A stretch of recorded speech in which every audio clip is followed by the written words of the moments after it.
हमारे तुला राशि के दर्शकों पर सूर्य जो ग्रहण पर जो चल रहा था, ये समाप्त होने के बाद 17 सितंबर के बाद में आपके जीवन पर क्या बदलाव देखने को मिलेंगे इस ग्रहण दोष के बाद में, हम इस बात की चर्चा विस्तार पूर्वक अच्छी तरीके से करेंगे। एक बात आपको हम प्रोग्राम में पहले ही बता दें और स्पष्ट कर दें,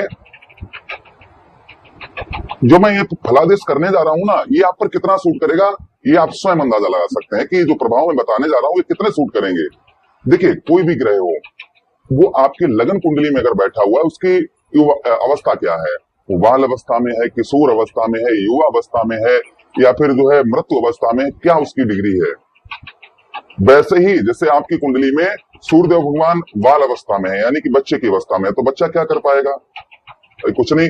किशोर अवस्था में है तो कुछ उसे सोच समझ आ जाती है, तो कुछ प्रभाव उसके कुछ अच्छे बनते हुए नजर आएंगे। और वही अगर युवा अवस्था में है तो भरपूर फल आपको मिलेंगे, और वृद्ध अवस्था में तो वह वृद्ध क्या कर सकता है।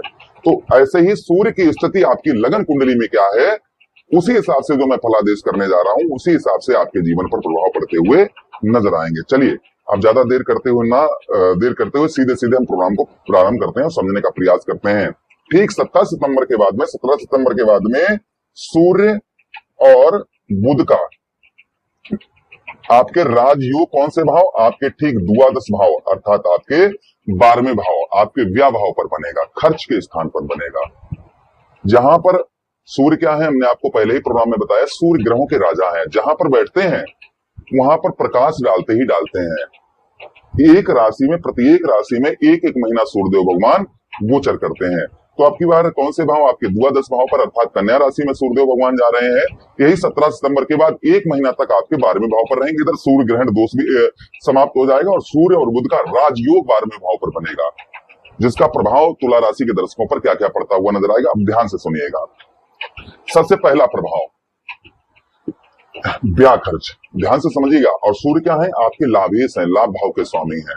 जो आपका व्यय खर्च हो रहा था, यानी कि व्यर्थ का खर्चा हो रहा था, भाई लाभेश हैं और 12वें भाव पर जा रहे हैं, तो यहाँ पर खर्चों में तो कुछ वृद्धि रहेगी, किंतु अनावश्यक जो आपका खर्च हो रहा था, अनावश्यक खर्च से आपको यहाँ पर सूर्यदेव भगवान मुक्ति दिलवाएंगे। जो आपका अनावश्यक, जैसे कि आपका कोर्ट कचहरी, मुकदमा, थाना, हॉस्पिटल के चक्कर, भाई कोर्ट कचहरी में क्या होता है, हमारा व्यर्थ का खर्च होता है। और व्यर्थ का खर्च हम आपको कई बार बता चुके हैं कि व्यर्थ का खर्च किस तरीके का होता है। जैसे हम ये 20 रुपए का पेन लिया है, तो हमें दिखाई पड़ रहा है कि हमारा पैसा यहाँ पर लगा हुआ है, हम इसका उपयोग कर रहे हैं, तो ये क्या है, ये हमारे व्यर्थ का खर्चा नहीं है।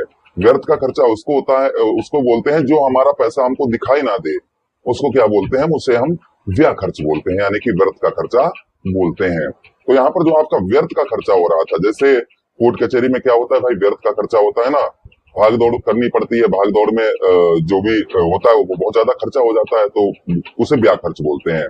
कोर्ट कचहरी, मुकदमा, थाना, पुलिस थाने में जाते हैं, भाई हमको पैसा हमारा दिखाई देता है, हमें घूस देनी पड़ती है, तो पैसा हमें दिखाई नहीं देता कहाँ चला गया।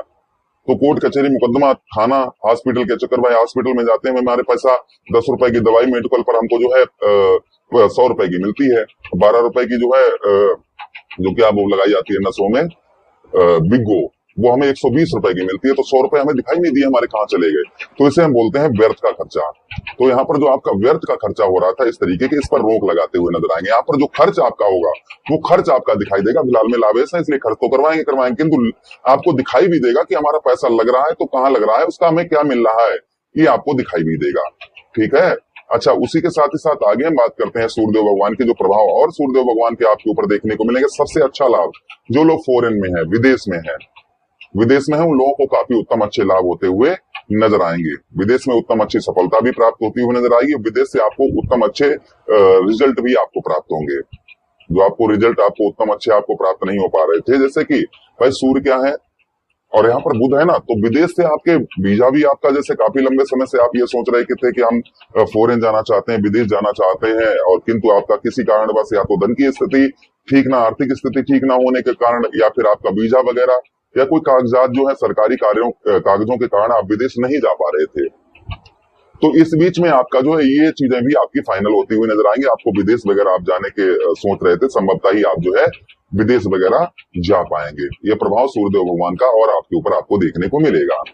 अच्छा, उसी के साथ ही साथ आगे हम बात करते हैं, यहाँ पर कुछ अपने लोगों से आपको धोखा प्राप्त हो सकता है और पीछे की चीजें जो आपके पीछे की चीजें, जो आपको कुछ याद बहुत ज्यादा, जैसे मित्र यार दोस्त आपके देखने को आपको मिलेंगे, जो काफी लंबे समय से छूट गए थे, उनका आपकी भेंट नहीं हो पा रही, तो ऐसे आपके मित्र यार वगैरह आपको देखने को मिलेंगे। ये प्रभाव सूर्यदेव भगवान का आपके ऊपर आपको देखने को मिलेगा। अच्छा, उसी के साथ ही साथ आगे हम बात करते हैं सूर्यदेव भगवान के जो प्रभाव सूर्यदेव भगवान का और आपके ऊपर देखने को मिलेगा कि सूर्य यहां से, भाई सूर्यदेव भगवान के पास एक दृष्टि भी है। कौन सी दृष्टि है? सप्तम दृष्टि है। तो सप्तम दृष्टि से सूर्यदेव भगवान आपके 1 2 3 4 5 6 7 आपके ठीक षष्ठम भाव को देखेंगे, अर्थात शत्रु भाव को देखेंगे। शत्रु भाव पर इनकी दृष्टि पड़ेगी, ठीक है, आपके षष्ठम भाव पर। ये कुंडली का षष्ठम भाव है। 6 8 और 12 ये अच्छे नहीं होते हैं, किंतु यहाँ पर मित्र दृष्टि से सूर्यदेव भगवान देख रहे हैं, किंतु बुध जो है ना वो नीच दृष्टि से देख रहे हैं। तो यहाँ पर जो है ना, जो प्रभाव आपके ऊपर और बनते हुए नजर आएंगे, यहाँ पर शत्रुओं पर, जो आपको काफी लंबे समय से शत्रुओं पर आपको विजय प्राप्त नहीं हो पा रही थी, तो शत्रुओं पर आपको विजय प्राप्त होती हुई नजर आएगी। जो आपके दुश्मन आपको आपका बिगाड़ रहे थे, आपको आगे नहीं बढ़ने दे रहे थे, संभवतः ही शत्रुओं पर आपको विजय प्राप्त होती हुई नजर आएगी। ये प्रभाव सूर्यदेव भगवान का और आपके ऊपर आपको देखने को इस बीच में आपको मिलेगा। अच्छा, उसी के साथ ही साथ आगे हम बात करते हैं सूर्यदेव भगवान की, जो प्रभाव सूर्यदेव भगवान का और आपके ऊपर आपको देखने को मिलेगा। संभवतः ही भाई षष्ठम भाव पर है, कुछ कर्ज में भी आपको राहत मिलती हुई नजर आएगी और शत्रुओं पर आपको जो है विजय प्राप्त होती हुई नजर आएगी। तो ये प्रभाव कुल मिलाकर सूर्यदेव भगवान का आपके ऊपर आपको देखने को इस बीच में मिलेगा। प्रभु से कामना करते हैं कि सूर्यदेव भगवान का प्रभाव आप पर उत्तम रहे, अच्छा रहे। सूर्यदेव भगवान को स्ट्रॉन्ग करने के लिए, मजबूत करने के लिए क्या उपाय करने चाहिए? तो देखिए, रविवार का दिन जो होता है वह सूर्यदेव भगवान को समर्पित होता है। रविवार के दिन गेहूं का दलिया बनवाएं, उसमें थोड़ा सा गुड़ डालें और गौ मैया को खिलाएं। इससे सूर्यदेव भगवान का प्रभाव उत्तम अच्छा रहता है। रोजाना सूर्यदेव भगवान को जल का अर्घ दें, इससे भी सूर्यदेव भगवान का प्रभाव उत्तम अच्छा रहता है। आदित्य स्रोत पाठ करें, इससे भी सूर्यदेव भगवान का प्रभाव उत्तम अच्छा रहता है। तो ये उपाय करने से आपको 100% लाभ अवश्य होगा ही होगा। आशा कर रहे हैं वीडियो काफी अच्छा लगा होगा। लगा है तो लाइक कर दीजिएगा, चैनल को सब्सक्राइब कर दीजिए और यह प्रोग्राम अपने मित्र यारों के पास शेयर कर दीजिए।